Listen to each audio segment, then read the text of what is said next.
දවසේ මෙනෙහි කිරීම.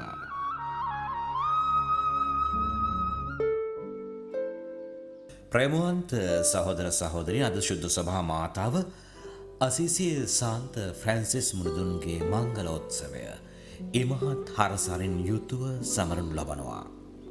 සුබ අස්නට ප්‍රතිචාර දැක්වීම කිතුණු අපගේ වගකීමක්.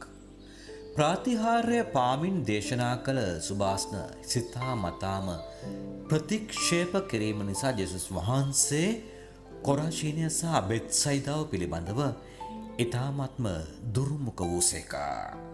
විවිධ පුද්ගලින් සහ කාලය සලකුණු ලෙස අප වෙත එන දේව පණිවුඩයට ප්‍රතිචාර දක්වන්නේ කොහොමද? අද අප සමරන අසීසියේ ෆ්‍රැන්සිස්තුමා එය අපට කළ අයුරු කියා දෙනවා.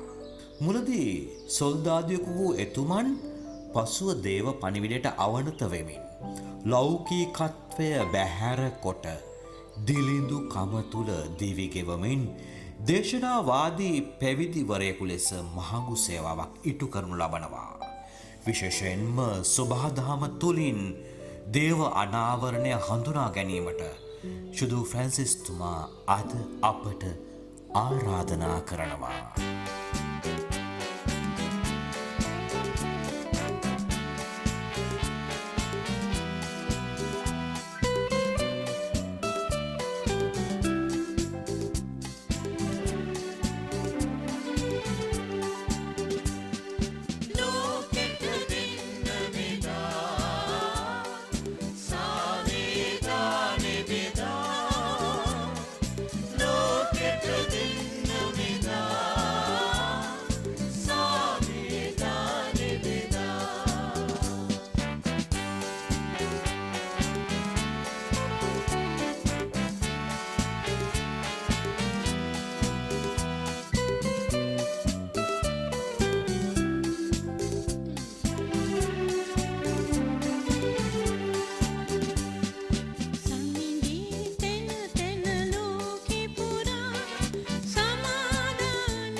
Asia.